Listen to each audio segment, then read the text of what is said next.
Hello guys, welcome back to my YouTube channel. I am Nasim sir and today I want to discuss about gravitation from class 11 third part. তো এর আগের ভিডিওতে আমরা আলোচনা করেছিলাম যে মহাকর্ষ ধ্রুবক এর সংজ্ঞা, মহাকর্ষ ধ্রুবকের মান, মহাকর্ষ ধ্রুবকের একক কি হয়, এছাড়াও মহাকর্ষ ধ্রুবকের মাত্রা কি হয় এই পর্যন্ত আমরা আগের ভিডিওতে করেছিলাম। তো আজকে আমরা জানব এই মহাকর্ষ বল এর কিছু সার্বিকতা রয়েছে বা মহাকর্ষ বল এর একটা লিমিট রয়েছে যে মহাকর্ষ বল কখন কাজ করবে কখন কাজ করবে না, কোন বিষয়ের উপর কাজ করবে বা কোন ক্ষেত্রে কাজ করবে না, এই সম্পর্কে কয়েকটি কথা বলবো। তো মহাকর্ষ বলের বলতে আমরা বুঝি যে এই মহাকর্ষ বল কিসের উপর নির্ভর করে। এই মহাকর্ষ বল মেইনলি নির্ভর করে যে বস্তু দুটির ভর এবং কি তাদের যে দূরত্ব, অর্থাৎ বস্তু দুটোর কেন্দ্র থেকে যে দূরত্ব আর যেটা আমরা ধরেছিলাম তার উপরে ডিপেন্ড করে, ঠিক আছে। এছাড়া যে বস্তুটি কঠিন হবে নাকি গ্যাসীয় হবে, হ্যাঁ, নাকি তরল হবে, এই সমস্ত বিষয়ের উপর কিন্তু নির্ভর করে না। এছাড়াও বস্তুর যে রাসায়নিক উপাদান, হ্যাঁ, তাছাড়া বস্তুর উষ্ণতা, এই সমস্ত বিষয়ের উপর কিন্তু এই মহাকর্ষ বল নির্ভর করে না, ঠিক আছে। শুধুমাত্র কিসের উপর নির্ভর করে তাহলে আমরা দেখলাম যে বস্তু দুটির ভর এবং কি তাদের মধ্যবর্তী দূরত্বের উপর নির্ভর করে, ঠিক আছে। এছাড়া এই মহাকর্ষ বল দেখবে পৃথিবী থেকে অসীম দূরত্বে না হলেও তোমার পৃথিবী থেকে ঠিক অনেকটা দূরে, যেমন ধরো গ্রহ এবং নক্ষত্রের মধ্যে কি হয়, একটা অ্যাট্রাকশন ফোর্স কাজ করে। কিন্তু দেখবে যে অতি ক্ষুদ্র দূরত্ব বলতে যেমন ধরো পারমাণবিক দূরত্ব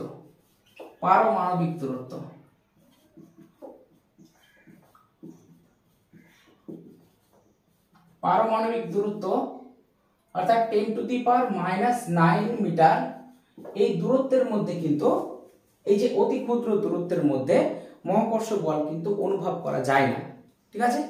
তো এই হলো তোমার মহাকর্ষ সূত্রের সার্বিকতা, ঠিক আছে। এরপরে আমরা জানবো যে বিস্তৃত বস্তুর ক্ষেত্রে মহাকর্ষ বল কিভাবে কাজ করে। তার আগে আমরা জানবো যে বিস্তৃত বস্তু বলতে কি বোঝায়। বিস্তৃত বস্তু বা এক্সটেন্ডেড বডি বলা হয় এটাকে, এক্সটেন্ডেড বডি, বিস্তৃত বস্তু।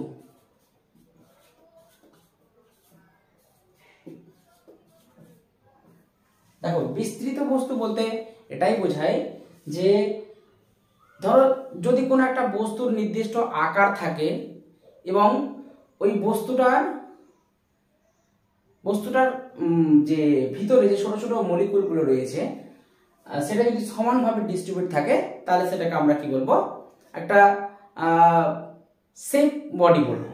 শেপ বডি মানে সেই বস্তুটা কি বিস্তৃত নয় এমন একটি বস্তু।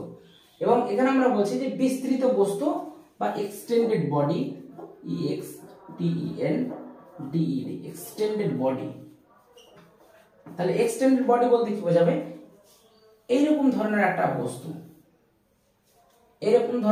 বস্তুকে কি বোঝাবে, বিস্তৃত বস্তু। এটাকে বিস্তৃত বস্তু কেন বলছে সেটা আমি একটু পরিষ্কার করে দিই তোমার সামনে।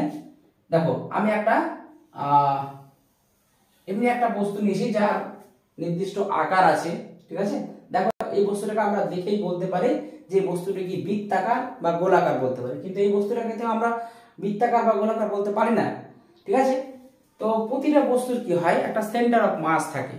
সেন্টার অফ মাস মানে আমার হাতে যে ধরো এই পেনটি রয়েছে, এই পেনটার কিন্তু যদি এটা বিস্তৃত বস্তু না হয় তাহলে এর একটা সেন্টার অফ মাস কোথায় থাকবে, সেন্টারে থাকবে, ঠিক আছে। তোমার হাতে যে পেনটি রয়েছে সেই পেনটির সেন্টার অফ মাস কোথায় থাকবে, যদি এই বস্তুটাতে অসংখ্য ক্ষুদ্র ক্ষুদ্র যে বস্তুগুলো রয়েছে সেটা যদি সমানভাবে ডিস্ট্রিবিউট থাকে তাহলে এর সেন্টার অফ মাসটা এই বস্তুটা ঠিক কেন্দ্রে থাকবে। এরকম ধরো এই বৃত্তটার ক্ষেত্রেও ঠিক এই বস্তুর কেন্দ্রে কি থাকবে, সেন্টার অফ মাস। কিন্তু এর ক্ষেত্রে আমরা বলতে পারবো না যে এর সেন্টার অফ মাসটা কোথায় আছে।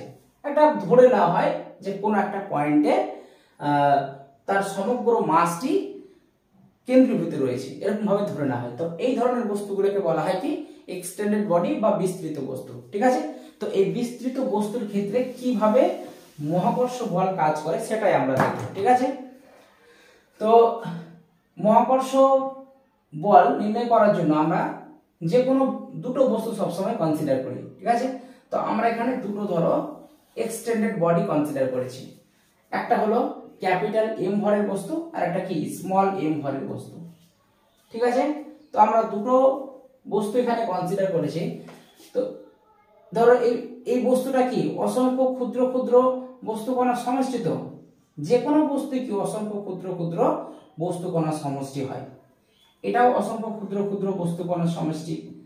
তাহলে মহাকর্ষ বল কিভাবে কাজ করবে, আমরা ধরে নিলাম যে এই বস্তুটার ভর মনে করো m1, সরি যেহেতু এখানে আমরা ক্যাপিটাল এম ধরেছি সেই জন্য আমরা এখানে ক্যাপিটাল m1, এবং এখানে কি স্মল m1, এখানে আমরা ধরো ক্যাপিটাল m2, এখানে ধরলাম যে স্মল m2। ঠিক আছে, তো এইভাবে যদি আমরা এই দুটো বস্তুর মধ্যবর্তী দূরত্ব, দুটো বস্তু বলতে কি এর মধ্যে যে ক্ষুদ্র ক্ষুদ্র বস্তু রয়েছে এবং এর মধ্যে যে ক্ষুদ্র ক্ষুদ্র বস্তু রয়েছে তাদের কেন্দ্র থেকে যে দূরত্ব করা হয়, তাদের মাঝ বরাবর যে রেখা কল্পনা করা হয় সেটাই তো তাদের মধ্যবর্তী দূরত্ব, এবং এই দূরত্বের মধ্যেই তো আকর্ষণ বলটা কাজ করে। ঠিক আছে, তাহলে এখান থেকে আমরা কি লিখতে পারি, যদি ধরো এটাকে F1 বলা হয় তাহলে G into capital M1 into small m1 divided by কি, এটা যদি ধরো R1 ধরা হয় তাহলে এটাকে আমরা R1 তার স্কয়ার লিখতে পারি। ঠিক আছে, এর ক্ষেত্রে যদি ধরা হয় ধরো এর ক্ষেত্রে, তাহলে এই ক্ষেত্রে আমরা কি বলতে পারি যে F2 equals to G into capital M2 into small m2 divided by R2 তার স্কয়ার। এইভাবে আমরা অসংখ্য এই যে ক্ষুদ্র ক্ষুদ্র বস্তু রয়েছে এর মধ্যে এরকম ভাবে আমরা F1 F2 F3 এইভাবে এই মহাকর্ষ বলের মান নির্ণয় করতে পারি। ঠিক আছে, তাহলে দেখো আমরা অ্যাকচুয়ালি মহাকর্ষ বল কি হবে, অ্যাকচুয়ালি মহাকর্ষ বল এর মধ্যে হবে যে এই যতগুলো ফোর্স রয়েছে সেটাকে যদি আমরা টোটাল নেট ফোর্স ধরে নিই, যে নেট ফোর্স বা net gravitational force F net is equal to কত হবে, summation over I equals to 1 to infinity G into mi capital Mi small mi divided by কি Ri তার কি স্কয়ার হবে। ঠিক আছে, এইভাবে আমরা এটাকে রিপ্রেজেন্টেশন করতে পারি। ঠিক আছে, এটা তোমাদের বই হয়তো খুব একটা ভালো করে করা নেই, কিন্তু এটা আমি মানে এখান থেকে বললাম আর কি যে ভেক্টরিক্যালি এইভাবে জিনিসটাকে লেখা যেতে পারে। ঠিক আছে, এরকম সামেশন আকারে। তো এটাই হলো কি বিস্তৃত বস্তুর ক্ষেত্রে মহাকর্ষ বলের মান। ঠিক আছে, এরপরে আছে তোমার মহাকর্ষ ক্ষেত্র। এরপর আছে মহাকর্ষ ক্ষেত্র।